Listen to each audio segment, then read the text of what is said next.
presentation, I shall do 3 introductions. So for the second part of the conference day, we have the pleasure of our second presentation being delivered by Malek, who is our charity assistant at M² Sped Awareness. He also has a background in currently studying a master's in criminology, and he's currently going to deliver us a talk on his dissertation topic, which is ADHD and deviance. Thanks for the introduction. As was said, my dissertation project for my master's is on ADHD and deviance, specifically on the experiences of people with ADHD in education. So this presentation is going to look into ADHD and deviance through a sociological and criminological lens, and it will cover what ADHD is, deviance, problematic, the experiences of people with ADHD in education, ADHD and imprisonment, and medicalization and support. So what is ADHD? So ADHD stands for Attention Deficit Hyperactivity Disorder. It's a neurodevelopmental disorder that impacts the ability to focus, impulse control, and energy level regulation. This tends to be noticed at an early age. However, many identify their ADHD during adulthood. And this can be for many reasons, and one of which is gender. So when childhood, boys are diagnosed at a higher rate than girls, at a ratio of 3:1. When in adulthood, the ratio becomes closer to equal. So many girls with ADHD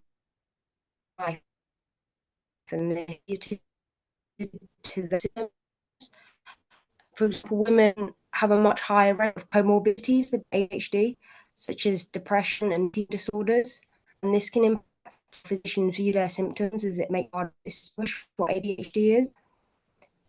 And this shows that being ADHD is not just about being easily distracted. And for some, it can provide benefits, such as creativity, good conversational skills, humanity, spontaneity and courage. And some people really make use of their high energy. So here are some of the symptoms of ADHD. And for children and teens, this can manifest in symptoms such as being unable to listen or carry out instructions, being unable to wait for their turn, and excessive talking. And it can present differently in adults, where it may display as forgetfulness, mood swings, and an inability to deal with stress. So personally, my main challenges with ADHD often come in the form of forgetfulness or so-called careless mistakes and constantly losing things. So in my school days, I think I went through about 5 Oyster cards a year, and I'm always losing my keys and my phone straight after putting it down, and you find me asking where they are multiple times a day. So now that we have an understanding of ADHD, we can move on to deviance. So deviance is actions and or behaviors that violate social norms, including formally enacted rules and informal violations. This is heavily attached to social norms, which are group shared standards of acceptable behavior. And these norms can be broken through minor deviance, such as yelling in the street, or something major, like murder. However, it's important to note that what is considered deviant can vary depending on the environment or context in which these behaviors are displayed. For example, it will be considered criminally deviant to be homosexual in some parts of the world, punishable, whereas in the UK, some may consider it socially deviant, but it's more commonly accepted and legal. Or if a teacher were to swear amongst friends, it'll be considered normal. Whereas if it were done in front of students in a classroom, it will be viewed as deviant and can even result in them losing their jobs. This shows how deviance is reliant also on the reaction of others. And in the context of ADHD, symptoms such as inattention and impulsivity frequently contradict societal expectations, often perceiving them as deviant in a society that values calmness and self-control. However, even though we say everyone is equal, using the word deviant doesn't match that idea. Instead, words like victimization, persecution, and oppression better describe what's going on. The word tolerate is often used to refer to how we can accept those viewed as deviant in society. However, when we use the word tolerate for certain groups or behaviors, it's only allowing their existence, but not necessarily embracing them or respecting them fully. Tolerance only means enduring or putting up with something that someone finds disagreeable or inferior. However, true acceptance goes beyond mere tolerance. When we accept someone or something, we acknowledge their inherent worth and treat them with respect and dignity despite their differences. And acceptance involves embracing diversity and recognizing equal value of all individuals and groups. Tolerance instead implies a hierarchical relationship where the tolerant party sees themselves as superior to the tolerated group. While tolerance may be seen as a starting point to promote a coexistence, true acceptance requires deeper commitment to recognizing and honoring dignity and worth of all individuals without prejudice and discrimination. So, education and ADHD. So those with ADHD are often labeled as deviant early on, where a 2009 survey found that 11% of children with ADHD experience permanent exclusion from educational settings, which is shocking contrast to the general population's exclusion rate of 0.1%. And this is shown in how teachers perceive students with ADHD as underperforming compared to their peers. Even when ADHD diagnosed students excel academically, their achievements may go unrecognized due to biases influenced by perceptions related to ADHD. And this issue extends beyond ADHD as well. I found a report that found that 97% of students had a SPED or disability. And I think this really speaks to the larger issue regarding accommodations in school and how people with SPEDs are viewed in academia. So with the difficulties in education already, in the ability to concentrate on tasks, perceptions of others exacerbate issues such as low self-esteem, underachievement, and they may develop social and emotional problems. And as we mentioned, can also result in exclusion from school. So the self-fulfilling prophecy is a sociological concept that means a false definition of the situation invoking a new behavior which makes the originally false conception become true. So this refers to the phenomenon where expectations about a person's behavior influence that person's action in a way that confirms those expectations. So in the context of ADHD, this holds significant implications, where often individuals with ADHD face stereotypes and misconceptions that shape how others perceive and interact with them. So, say if a teacher or an employer holds the belief that individuals with ADHD are inherently disorganized or incapable of focusing, their treatment of these individuals may be biased, resulting in less support and less opportunities for growth. So individuals with ADHD may face an increased scrutiny, negative interactions from both peers and authority figures, potentially reinforcing their official diagnosis and the misconceptions attached to that. So this cycle can lead to individuals with ADHD to internalize their negative perceptions, resulting in decreased self-esteem and motivation, which can further exacerbate symptoms and perpetuate a cycle of underachievement. And the self-fulfilling prophecy can significantly impact access to resources and for individuals with ADHD. When society expects individuals with ADHD to fail or struggle, they may be less likely to receive the necessary accommodations and interventions to help them succeed.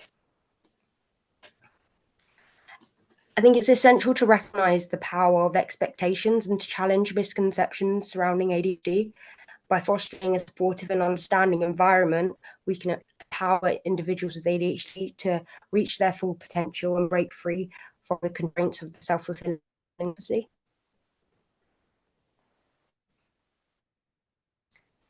So, while ADHD is often associated with its impact on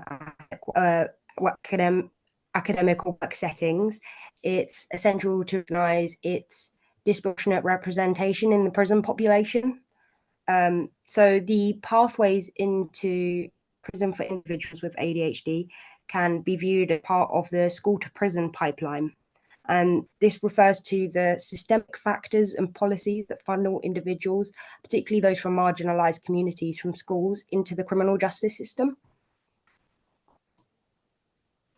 So research has estimated a 25% of incarcerated individuals have ADHD, which is a huge contrast to how many people have ADHD in the general population, which is 3 to 4%. And so the exclusion from educational settings for anyone has been associated with antisocial behavior and can have severe consequences for a child's relationship, family, peers, and their school community. And excluded pupils often report a significantly higher incidence rate of illegal drug use, underage drinking, and smoking compared to their non-excluded peers. Where that, alongside the fact that individuals with ADHD are more likely to engage in behaviors that heighten their risk of involvement with the criminal justice system, such as getting speeding tickets, stealing, buying, selling illegal drugs, or carrying a concealed weapon. I think it shows how understanding the pathways into prison for individuals with ADHD requires an approach that addresses both the individual and systemic factors contributing towards their involvement in the criminal justice system. So ADHD in prison can often exacerbate the challenges of navigating the structured and often rigid environment of correctional facilities. And individuals with ADHD may struggle with impulse control, which can lead to disciplinary issues and conflict with authority figures. So, we can see here, approximately 96% of prisoners with ADHD have a comorbidity, which often includes substance use disorders, conduct disorders, and personality disorders. There's also significant association between ADHD and self-harm and suicide, particularly for women with ADHD, compared to people. Individuals with ADHD in prison are at an increased risk of developing co-occurring psychiatric disorders compared to prisoners without ADHD. ADHD is also linked to a high instance of aggressive incidents among prisoners of up to 8 times more than those without ADHD. So the challenges in maintaining focus and attention can also impede on participation in rehabilitation programs and educational opportunities provided in prison, contributing to a cycle of recidivism, which also shows how prison systems are not built for people who are neurodiverse, despite being such a high proportion of those in prison. Undiagnosed and untreated ADHD in prison may lead to individuals to self-medicate through substance abuse, exacerbating their situation and elevating their likelihood of further involvement in criminal activities. So I think understanding between ADHD and the prison system is crucial for developing effective interventions and support systems to address the unique needs of individuals with ADHD behind bars. All right. So the concept of medicalization suggests that certain behaviors or conditions, once considered within the realm of social norms or considered deviant, are redefined and treated as medical issues. And ADHD is often cited as an example of this phenomenon. And this perspective argues that by labeling behaviors associated with ADHD as a mental disorder, it shifts responsibility away from societal factors, but also questionably argues that it shifts away individual accountability. This views the medicalization of ADHD as perpetuating deviant behavior by framing it solely as a medical issue rather than considering the broader social and environmental factors contributing towards it. This argues against using adult ADHD as an excuse for deviant behavior, as it can reinforce negative stereotypes and misconceptions about disorder. This also raises ethical and medical concerns associated with ADHD medication, pointing out that ADHD medication can lead to substance abuse and may have long-term effects, raising thoughts about the ethical implications of medical interventions for ADHD.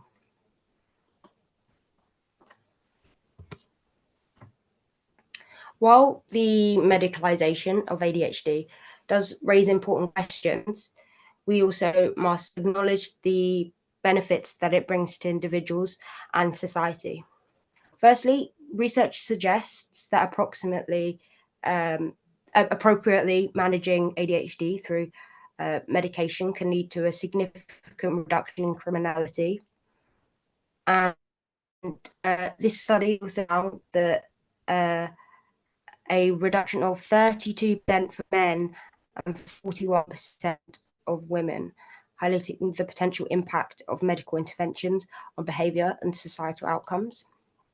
So ADHD medication is significantly associated with to 32% reduced risk of injury, a role in improving personal safety and well-being. Furthermore, the diagnosing ADHD leads to positive changes in young people's educational experiences, as it allows individuals to transfer out of mainstream provision or access additional support for learning, ultimately enhancing their academic outcomes and opportunities for success. And an ADHD diagnosis may also open doors to special resources and accommodations in school and work, ensuring that individuals receive the support that they need to thrive academically and socially. While the medicalization of ADHD has its complexities and challenges, it's crucial to recognize the potential benefits that it can offer in terms of improving outcomes for individuals with ADHD and promoting their well-being in various aspects of life. This is some support measures. Most of them are recommended by, I think it would, for helping. We have a long way to go in. Maybe if I, is that any better? Yes, much better. Thank you very much. Yeah. Okay. Awesome. So yeah, we have a long way to go in the support of ADHD in society and helping to prevent the school to prison pipeline. And improving support measures, we can foster systemic change in how. Oh, sorry.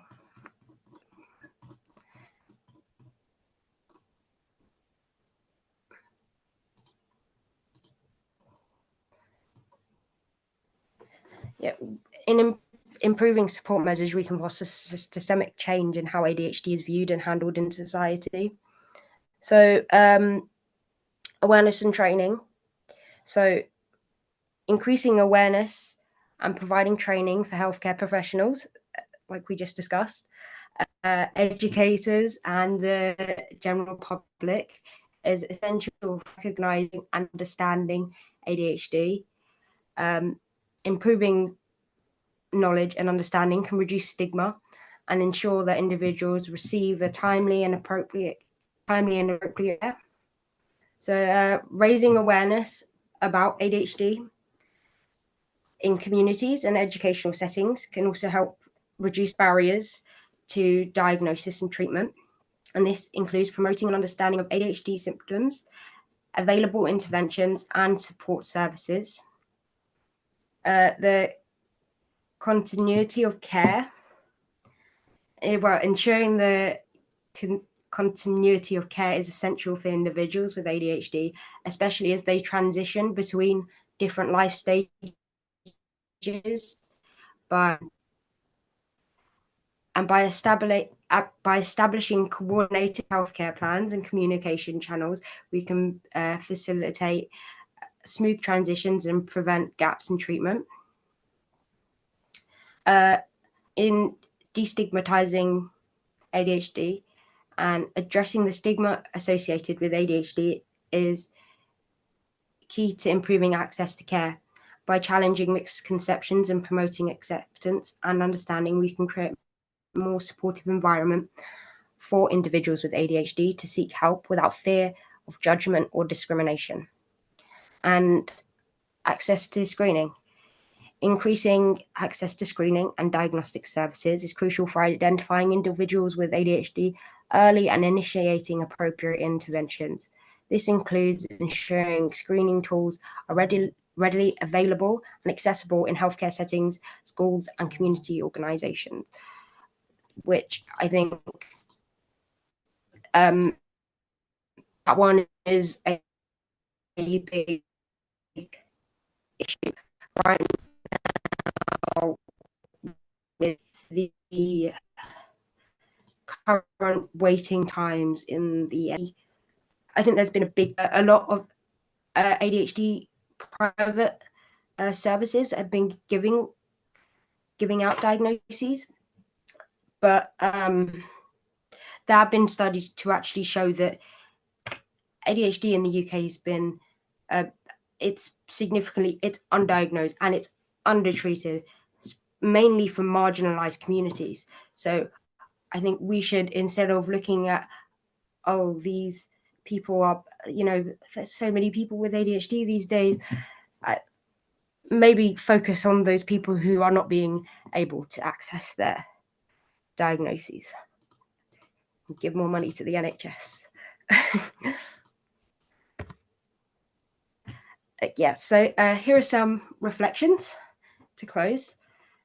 So just to think about and to take away from this session, to consider how labeling individuals with ADHD as deviant can influence societal perceptions and contribute to stigmatization, and how we can challenge these stereotypes and promote a more inclusive understanding of neurodiversity. Also evaluate the effectiveness of current systems for individuals with ADHD, from educational accommodations to healthcare interventions, and also reflect on the ethical implications of medicalizing deviant behavior, particularly in the context of ADHD, and what strategies can be employed to combat stigma, promote acceptance and understanding within society. For comment and advocacy, consider the role of advocacy in supporting individuals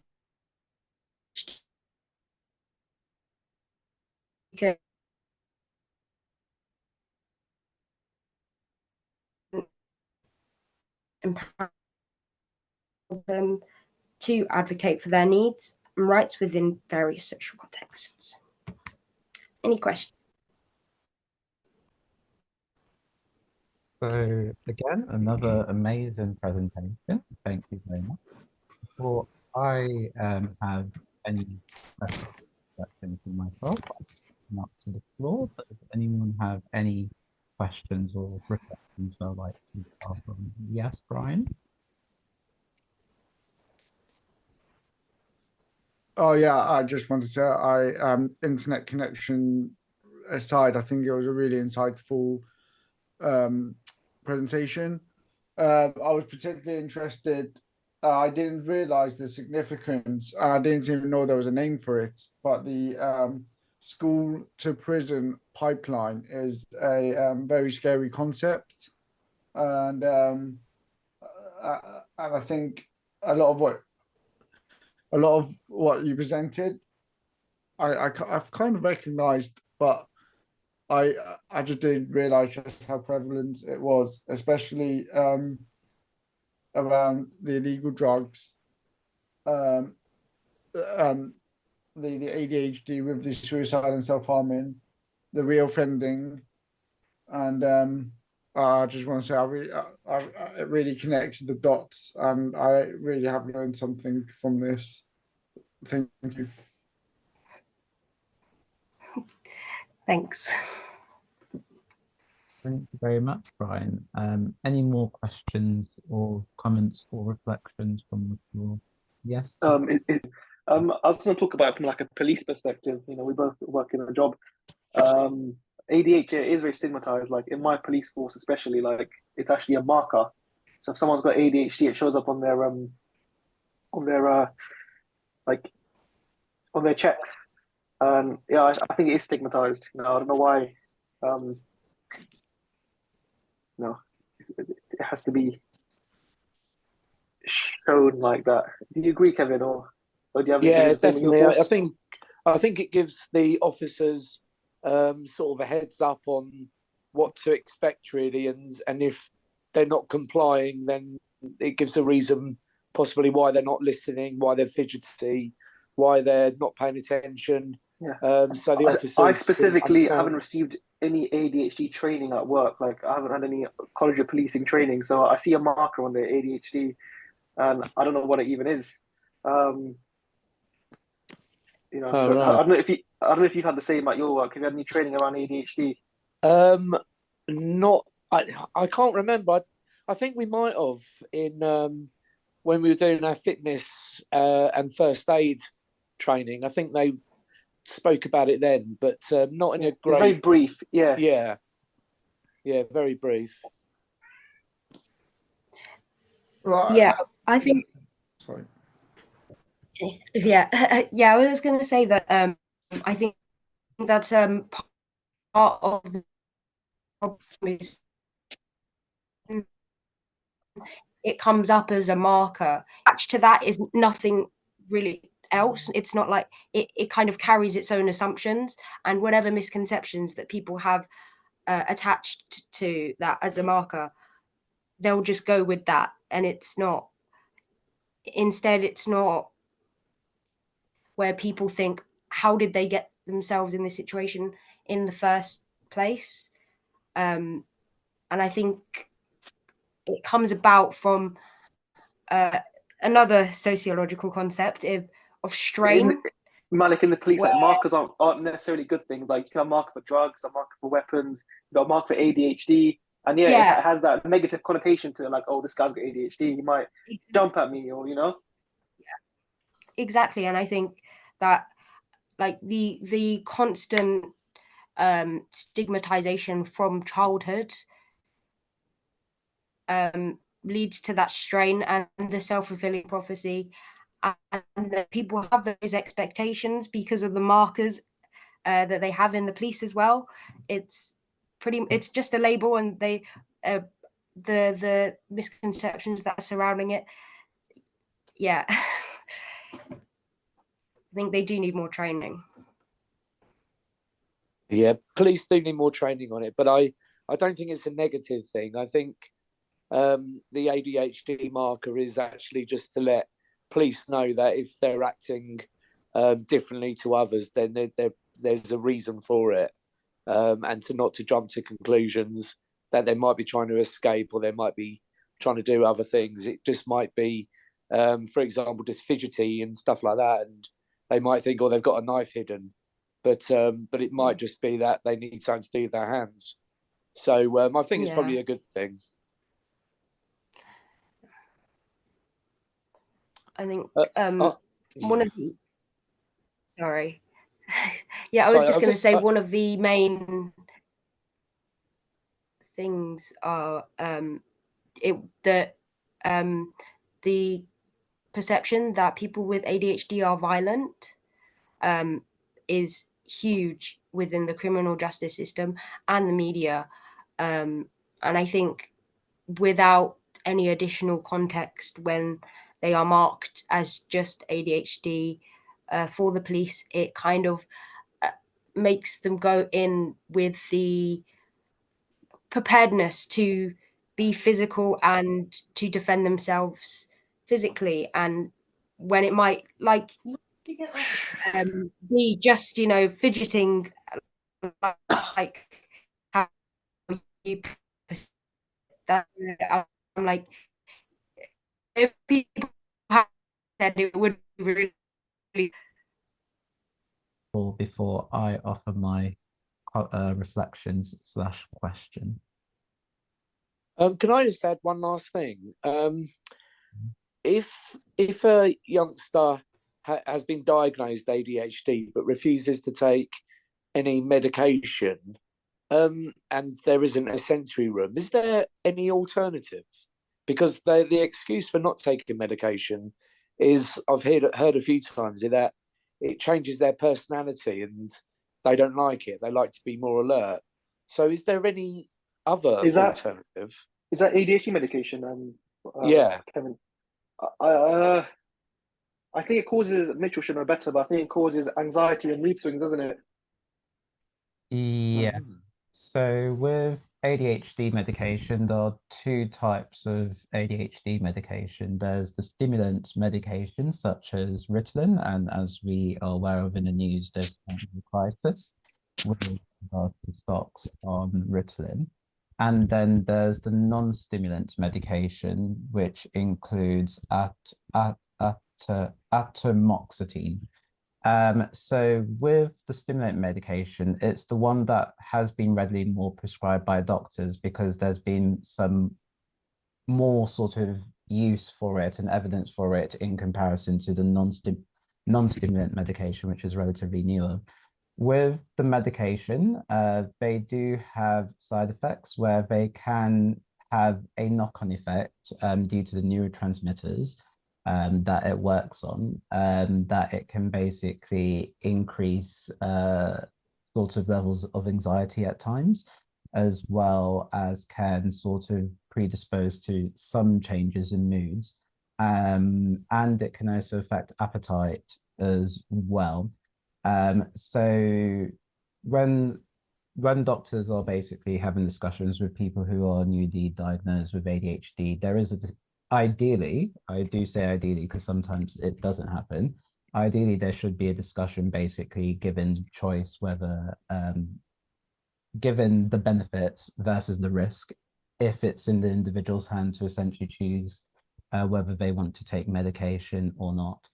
There's research that's also shown that the ADHD medication can also increase like blood pressure and certain sort of disturbances in the gland in the neck, which if we look at the ethnically diverse population, there are sort of higher rates of high blood pressure and other things like that. So that's something we also have to counsel on the conversation.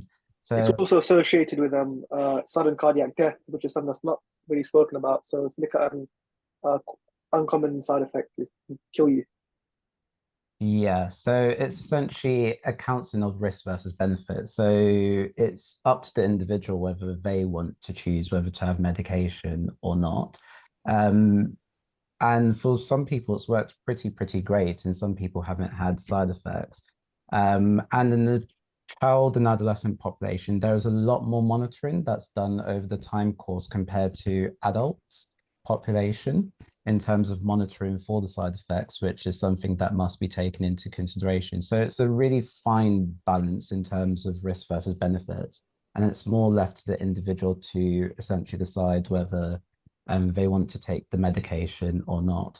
There are other sort of alternatives, such as reasonable adjustments, which may be sort of more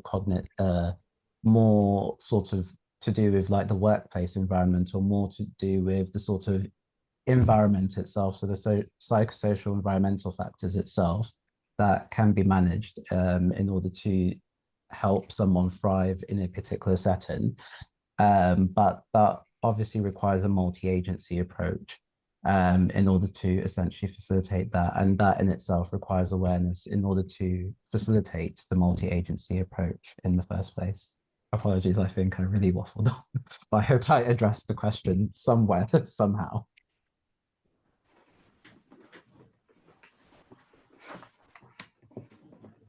So I'll offer my last reflection or comment. So yes, it was very enlightening. I really liked the concept in regards to the self-fulfilling prophecy, because essentially with ADHD, like there is a lot of stigma, like you really alluded to, especially in regards to behavior, which is the most common. I don't know why, but it's the most common aspect of ADHD that happens to be talked about. And even in schools, like you did mention, you do hear teachers attribute the behavior to, oh, maybe it's his ADHD, or essentially it's very easy to sort of jump into the conclusion that everything is because of the ADHD, which in turn may sort of perpetuate that sort of prophecy, as you basically put. So that really put into proportion a reflective point, especially in regards to what you were saying in terms of like awareness in schools, that maybe there needs to be a change in the language where teachers are aware that not all behavior is attributed to ADHD, essentially. So that was a really interesting point for me that I definitely took away from this, which definitely has put some food for thought. So thank you. Yeah, I think to expand on that, I think that also kind of links to the underdiagnosis of girls, Yeah. Particularly in masking symptoms, the fact that young boys may get away with it more, as you know, boys will be boys, and when it's ADHD, it's just enhanced. Mitchell, So do you know? often, Oh, sorry to interrupt you. Do you know why girls are more prone to masking symptoms of neurodiverse conditions? We'll let Malek answer this question first, and if he knows the answer to your question, he will then address it afterwards. But yeah, I think girls are often more prone to masking symptoms, purely based on gendered stereotypes. So boys are often, it's perceived to be more okay if you see a boy running around, you know, being rough and things like that. If a girl does it, it's, oh, what is she doing? You know, she needs to be gentle and stuff. So a girl would be shamed for it. So will often feel the need to mask, and hiding those symptoms is likely what contributes also to the comorbidities of depression and stuff, because they can't express themselves properly as well. Great, thank you very much for that. And Brian has put in the comment about ADHD marker might also be present, as they might require an appropriate adult to be present when being questioned regardless of age. Great. So I think we've all had a very educative conference day with very great links between Ahmed's talk in regards to neurodivergence in the healthcare sector, and correlated well with Malek's talk on ADHD and deviance. So I hope you all join me in giving applause to Ahmed and Malek. Great. Thank you very much. So I shall